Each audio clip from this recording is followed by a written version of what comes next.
тодорхой жишээ байгаа л да. Тэгэхээр яаж эдийн засгийг алдах юм бэ? Одоо бас энэний дараа ч гэсэн асууад байгаа шүү дээ. Яг яаж алдах юм бэ? Тэгвэл зэрэг чинь эдийн засгийг ер нь бол ална гэдэг чинь юу гэсэн үг? Эдийн засгийг эвдэн бөснүүлнэ гэсэн үг. Эдийн засгийг эвдэн бөснүүлнэ гэдэг бол эдийн засаг гэдэг бол бидний өдөр тутмын амьдралаас бол тусдаа нэг юм биш шүү дээ. Эдийн засаг гэдэг бол бидний өнөөгийн амьдрал, бидний ажлын байртай байх уу, орлоготой байх уу, тэр орлого нь бол одоо ямар хэмжээний хэрэглээтэй байх уу, нийгмийн хэрэглээтэй байх уу. Тэ энүүгээр дамжаад бол манай боловсрол, эрүүл мэнд бүх юмд бол нийгмийн амьдралын бүх юм нөлөөлж идэг. Ийм том хамгийн гол төв зэг нь бол одоо эдийн засаг шүү дээ. Эдийн засаг. Эдийн засгийг бол мөн удирдах яадаг мөнгө банк санхүүгийн систем гэж бас байгаа. Энэ хоёр бол имийг өдөр тутмынхаа бидний амьдралаас салгаж авч үзэх ямар ч боломжгүй байхгүй.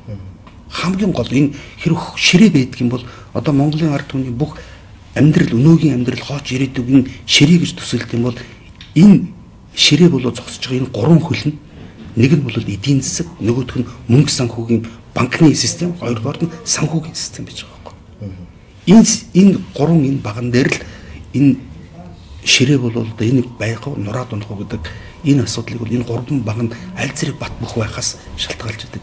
Ийм л тогтолцоо шүү дээ. Ингэж имийг бол том утгаар нь харах хэрэгтэй. Тэгэхээс ямар нэгэн бол энийг ойлгохын тулд чинь тухайн нэг улсын хүрээнд тэ зөвхөн өөрийнхөө улсын хүрээнд бол харах гэж оролдох нь бол өөрийнхөө энэ бодол оюун өөрийнхөө энэ харааг бол сохолж байгаа л хэрэг шүү дээ. Тэгж харах ямар ч боломжгүй.